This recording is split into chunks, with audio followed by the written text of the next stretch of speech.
Bonjour, bonsoir à toutes et tous, c'est Elsker pour l'épisode 51 de Parlons Constitution. On va continuer sur le thème des élections, et après s'être posé la question de qui peut voter aux élections, on va se demander quelles sont les conditions d'éligibilité.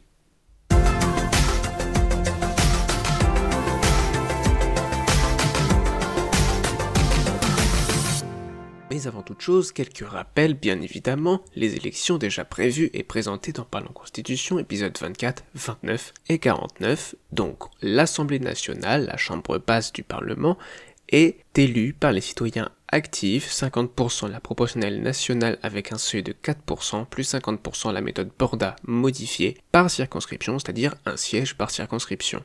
On a aussi la Chambre des sages, qui est la chambre, enfin à peu près la chambre haute du Parlement. Elle est élue par des citoyens actifs à la représentation proportionnelle à scrutin de liste, donc à la proportionnelle avec un seuil de 4%.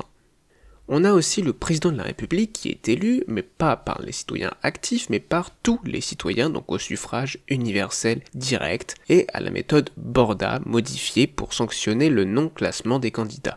Aussi, il existe un RIC, référendum d'initiative citoyenne révocatoire, à la majorité absolue des citoyens, donc pour le révoquer, initié par 5% des inscrits.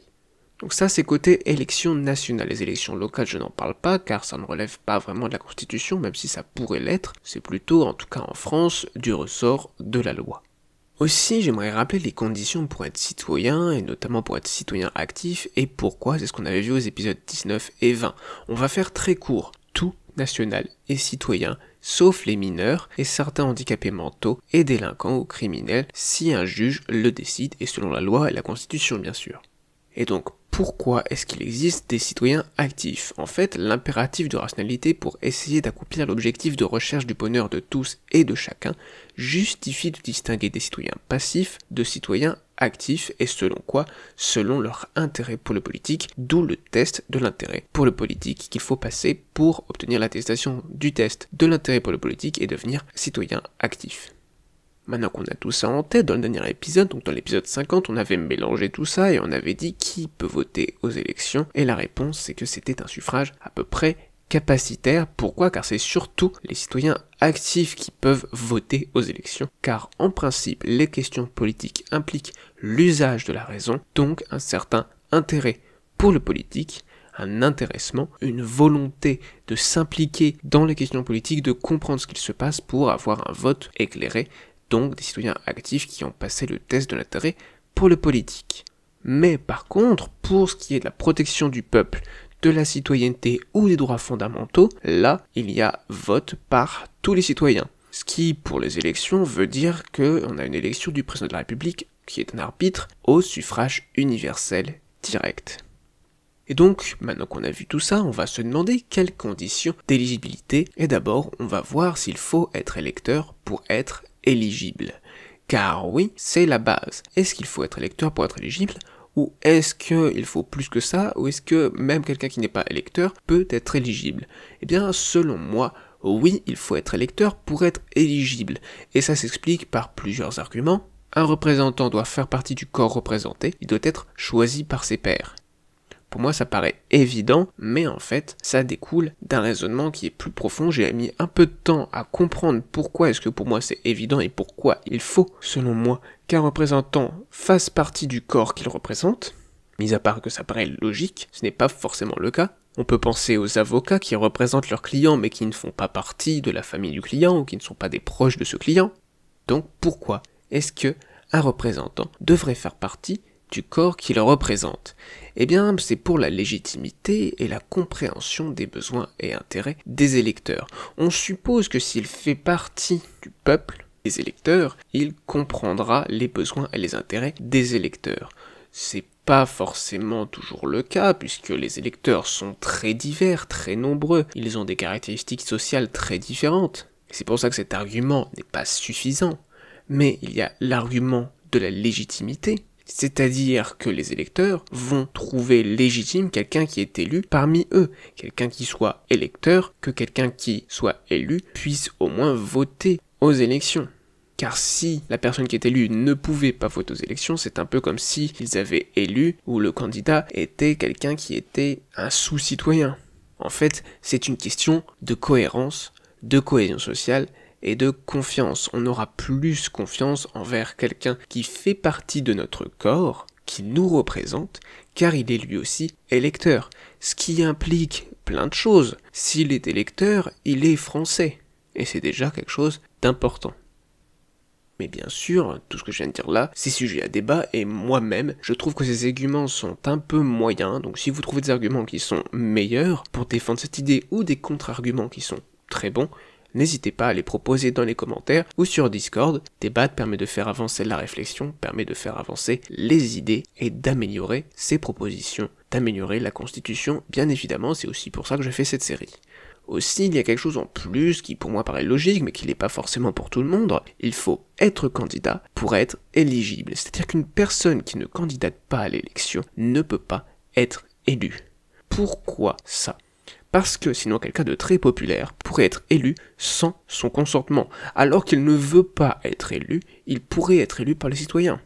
Donc c'est déjà une protection pour cette personne qui serait élue contre disons, l'imposition de la volonté des autres citoyens, mais c'est aussi une protection des citoyens et de la citoyenneté et de l'assemblée, de la politique, puisque quelqu'un qui n'a pas envie d'être élu, s'il est élu, il ne s'appliquera pas forcément.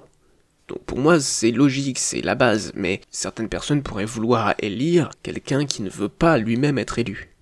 Et bien sûr, il y a des avantages aussi à élire quelqu'un qui ne veut pas être élu. Il y a moins de risques d'abus de pouvoir. Mais il y a aussi beaucoup moins d'implication et de travail sérieux de cette personne qui est élue sans son consentement. Bien maintenant qu'on a vu ça c'est la base. Mais est-ce qu'il y a des cas particuliers d'inéligibilité ou de conditions supplémentaires? Évidemment que oui, sinon j'aurais pas créé cette catégorie. En fait, les peines d'éligibilité pour crimes ou certains délits empêchent, puisque ce sont des peines d'inéligibilité, des personnes d'être candidates. Alors les crimes, bien sûr, ça peut être des meurtres ou des choses de ce type-là, qui peuvent empêcher quelqu'un d'être éligible à une élection, ou certains délits, et je pense notamment aux délits qui concernent la politique, par exemple des comptes de campagne qui n'étaient pas réguliers lors des élections précédentes, ou des abus de biens sociaux, ou du détournement de fonds publics. Dans ces cas-là, un juge, et dans d'autres délits bien sûr, un juge peut décider que cette personne, que la personne qui a commis ce crime ou ce délit ne pourra pas être élue. On a aussi l'interdiction d'être candidat dans plusieurs régions, communes, circonscriptions, etc., etc. Bien sûr, cette interdiction s'applique pour une même élection, et je pense qu'il n'est pas nécessaire de l'expliquer, car vous comprenez bien qu'une personne qui est candidate dans plusieurs régions, plusieurs communes ou plusieurs circonscriptions en même temps ne pourra pas pleinement s'impliquer dans la campagne de chacune d'elles, et surtout ça lui donne un avantage sur ceux qui ne candidatent que dans une seule commune, ou une seule région, ou une seule circonscription. Ce qui créerait bien sûr à long terme des candidatures dans plein d'endroits par les mêmes personnes, et ça deviendrait rapidement n'importe quoi, des personnes qui veulent à tout prix être élues pour obtenir un poste et donc obtenir l'argent qui va avec quand il y en a, puisque ces personnes sont souvent payées. Ça pourrait évidemment conduire à des abus, que des personnes pourraient être payées pour gagner ces postes-là, candidateraient partout pour espérer obtenir un poste. Ce qui ne marcherait pas forcément, mais ce qui rendrait les choses très confuses, et ce serait bien sûr une rupture d'égalité entre les candidats, en plus de ne pas être très logique, puisque quand on candidate c'est pour un poste à la fois, pas pour 12 postes en même temps, car il y a un autre problème, c'est si on est élu dans 2 communes différentes, dans 2 circonscriptions, dans 4 régions, comment on fait? On choisit? Non, ça n'a pas beaucoup de sens, ce n'est pas possible. Également, il est interdit d'être sur plusieurs listes quand ce sont des élections avec un scrutin de liste. C'est logique, on ne peut pas candidater pour une personne et pour ses adversaires. On ne peut pas candidater pour un camp et pour les camps adverses. Aussi, un candidat doit toujours avoir un suppléant qui est non élu, c'est-à-dire que par exemple, un sénateur actuellement, ou plutôt un sage donc de la Chambre des sages, ne peut pas être suppléant pour un député. Et inversement, quelqu'un qui est élu ne peut pas être suppléant pour quelqu'un d'autre. Et pourquoi est-ce qu'il faut un suppléant? Pour qu'il y ait une continuation en cas de vacances. Quand je dis vacances, c'est pas « ouais, c'est les vacances, c'est l'été, on va à la plage ». Non, c'est maladie grave, décès, ce genre de choses. Mais cette obligation ne s'applique pas pour le mandat de président de la République. Pourquoi ça? Car c'est un rôle majeur qui doit toujours avoir une légitimité. Un suppléant n'est pas élu. Il est juste suppléant de quelqu'un qui lui est élu. Et pour le président de la République, il faut quelqu'un avec une certaine légitimité. Quand il y a vacances, je vous renvoie bien sûr à l'épisode sur le président de la République, mais quand il y a vacances, c'est quelqu'un d'autre qui prend sa place, mais avec des pouvoirs réduits et sur une période assez courte, puisque des nouvelles élections doivent être réorganisées. Autre obligation, c'est celle de résider dans la collectivité locale où le candidat se présente. Ça ne concerne pas les élections nationales par circonscription, mais uniquement les élections locales. Pourquoi ça ne concerne pas les élections nationales par circonscription, donc pour la moitié des députés? Parce que ce sont des représentants de la nation et pas des représentants de ces circonscriptions. Donc tant qu'ils sont français, ça marche. Donc cette obligation, c'est uniquement pour les élections régionales, départementales ou municipales. Aussi, il faut avoir un compte de campagne. Ça, c'est pour la régularité et le contrôle, bien sûr, des comptes de campagne, et aussi pour le remboursement, etc., etc. Bref, il faut toujours avoir un compte de campagne quand on est candidat à une élection pour que toutes nos dépenses soient bien enregistrées sur ce même compte et puissent ensuite être contrôlées et éventuellement remboursées. Aussi, il y a inéligibilité de certaines fonctions, les préfets, les magistrats, le défenseur des droits, les recteurs, d'autres postes encore de hauts fonctionnaires ne peuvent pas être élus, parce que ce sont des fonctionnaires qui ont un devoir de neutralité politique dans leurs fonctions, et ils ne peuvent pas combiner leurs fonctions actuelles avec celles d'élus. Ce sont des fonctionnaires, ils ont des fonctions, des postes, qui ne sont pas nécessairement des postes politiques, mais ce sont des postes administratifs, et une élection en tant que député, par exemple, pourrait nuire à l'exercice de leurs fonctions, notamment en créant d'importants conflits d'intérêts. Alors maintenant qu'on a vu ces cas particuliers d'inéligibilité ou de conditions supplémentaires, qui s'appliquent donc en plus de la règle selon laquelle pour être éligible il faut au moins être électeur, il y a une troisième question qui se pose, c'est faut-il faire un pré-tri des candidats? Quand il y a beaucoup de candidats, est-ce qu'il faut en supprimer certains? Est-ce qu'il faut créer des barrières à l'entrée pour éviter qu'il y ait trop de candidats? Et si oui, quelles conditions? Alors, en principe, c'est non. En principe, bien sûr, il y a forcément une exception, sinon je dirais pas en principe. Pourquoi? Car chacun est libre de se présenter, d'essayer d'être élu. Donc pour la plupart des élections, il y a une liberté totale de se présenter. Quand je dis liberté totale, je veux dire en respectant ce que j'ai dit avant. Donc c'est pas liberté totale, mais vous comprenez, il n'y a pas de barrière de présélection qui est faite, de pré-tri des candidats en fonction de critères, par exemple de popularité, ou de signature, de parrainage, de soutien divers et variés.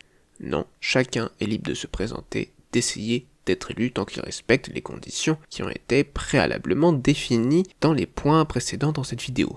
C'est aussi parce qu'il faut une certaine égalité des candidatures. Les candidats sont égaux face aux électeurs, il ne faut pas biaiser les élections en interdisant des petits candidats. Car qui décide avant l'élection que c'est un petit candidat? C'est des sondages, ou c'est les gouvernants actuels, et ils pourraient alors avoir intérêt à abuser de ce pré-tri des candidats en interdisant à leurs opposants qu'ils jugent trop petits de concourir aux élections. Donc c'est un réel problème démocratique. Vous comprenez bien ici que si on interdit des candidats parce qu'ils sont apparemment trop petits, alors qu'en fait ce sont juste tous les opposants politiques, on se retrouve avec un seul parti, un parti majoritaire, qui fait 99% des voix à chaque fois, et bon bref, on dérive très rapidement vers une dictature. Enfin, c'est pour laisser une chance aux petits candidats et aux petits partis. Ce qui permet bien sûr une meilleure représentativité, puisque ces petits partis, ces petits candidats pourront parfois être élus avec un peu de chance, ou plutôt avec une bonne communication politique et de la conviction auprès des électeurs, et ça permet aussi d'avoir un peu moins de professionnalisation des candidats.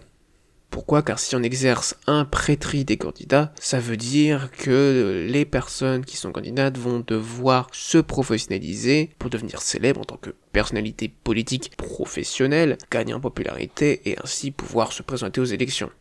Non, ça pose de gros problèmes. Donc on évite, d'ailleurs, il est même interdit de faire un pré-tri des candidats, sauf pour l'élection présidentielle. Pourquoi l'élection présidentielle? Car c'est l'élection d'une seule personne au niveau national. Il y a un risque d'avoir un nombre ingérable de candidats si on ne limite pas le nombre de candidatures avec un mécanisme d'entrée, par exemple, avec des signatures. Et bien sûr, c'est ce que je propose, même si je suis pas pour le parrainage tel qu'il existe actuellement en France, je pense qu'il faut des parrainages citoyens d'au moins 30 départements ou collectivités d'outre-mer. Donc ça c'est pour éviter que la personne soit en fait célèbre seulement dans une région. Ça évite les candidatures qui sont locales pour une élection nationale. Et chacun de ces 30 départements ou collectivités d'outre-mer doit représenter au moins 1% du nombre de parrainages minimum requis. Donc ça c'est ma proposition. Et le nombre de parrainages minimum requis, c'est quoi? C'est combien? C'est le nombre de signatures, de parrainages citoyens, de personnes qui font signer un papier disant « je soutiens tel candidat ». Mais à combien est-ce qu'on fixe ce chiffre de parrainage minimum pour être candidat? Moi je propose 200 000 ou 300 000, je ne sais pas exactement. C'est sujet à débat bien sûr, mais un chiffre trop élevé poserait problème en matière d'accès à cette élection, et un chiffre trop bas rendrait ingérable le nombre de candidats qui serait beaucoup trop élevé. On ne peut pas faire une élection avec 500 candidats. Ce n'est pas possible. Ce n'est pas gérable techniquement, ce n'est pas gérable dans les débats, ce n'est pas gérable pour un citoyen qui veut se renseigner sur l'ensemble des propositions. Donc on met cette barrière à l'entrée pour cette élection-là. Et il y a une autre barrière à l'entrée dont je n'ai pas parlé, c'est la déclaration de situation patrimoniale et déclaration d'activité et d'intérêt. Alors ce n'est pas vraiment une barrière à l'entrée, c'est plus une obligation pour les élections présidentielles pour vérifier que les candidats n'abusent pas de leurs biens ou n'aient pas de conflit d'intérêt, de problèmes d'activité incompatibles avec l'exercice du mandat présidentiel, et pour vérifier bien sûr qu'ils arrêtent bien les activités qui pourraient poser problème s'ils deviennent présidents. Et donc tout ça, les personnes qui vérifient ça, les institutions qui vérifient ça, c'est la HATVP, donc la Haute Autorité pour la Transparence de la Vie Publique, et dans une certaine mesure aussi la Cour constitutionnelle. Donc on a vu quelles sont les conditions d'éligibilité. Je résume pour que ce soit bien clair pour tout le monde. La première condition, c'est d'être électeur. Pourquoi? C'est pour avoir une certaine légitimité, être choisi parmi ses pairs, avoir une confiance des électeurs, etc., etc. La deuxième condition, c'est d'être candidat, pour qu'il y ait consentement et volonté de la part des candidats. On respecte leur volonté de ne pas être candidat. S'ils ne candidatent pas, c'est qu'ils ne veulent pas être candidats. Donc on ne peut pas les élire.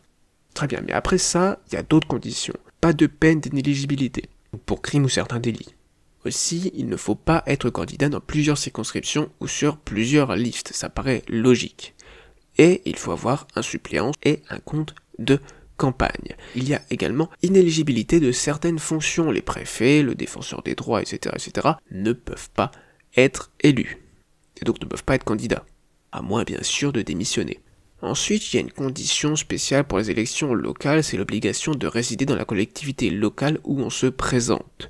Et enfin, une condition pour les élections présidentielles, ce sont les parrainages citoyens, donc au moins 30 départements ou collectivités d'outre-mer, chacun d'au moins 1% du nombre de parrainages minimum requis. Le nombre de parrainages minimum requis pourrait s'élever à 200 000 parrainages ou 300 000 parrainages, ou un autre chiffre. C'est un sujet qui est toujours ouvert à débat, bien évidemment. D'ailleurs, je me demande qu'est-ce que vous en pensez. Quel nombre de parrainages citoyens faudrait-il pour l'élection présidentielle? Et enfin, il y a également les déclarations de situation patrimoniale et d'activité et d'intérêt auprès de la HATVP et de la Cour constitutionnelle. Donc, on a vu qui peut voter à ces élections. On a vu quelles conditions d'éligibilité, donc qui peut se porter candidat à ces élections avec toutes les conditions que vous voyez ici. Mais maintenant, on va se poser une question, pas du côté de la candidature, donc pas avant, mais après. Comment est-ce qu'on compte les votes? On a déjà vu comment se passent les votes, on a déjà vu les modes de scrutin, mais là on va se poser la question de la prise en compte du vote blanc et aussi des votes nuls. Est-ce qu'il faut compter les votes blancs et est-ce qu'il faut compter les votes nuls? C'est une question qui fait toujours débat et je vais vous donner mon avis sur ces questions dans le prochain épisode, dans l'épisode 52 de Parler Constitution. C'était Healthcare, merci d'avoir regardé cet épisode et à bientôt.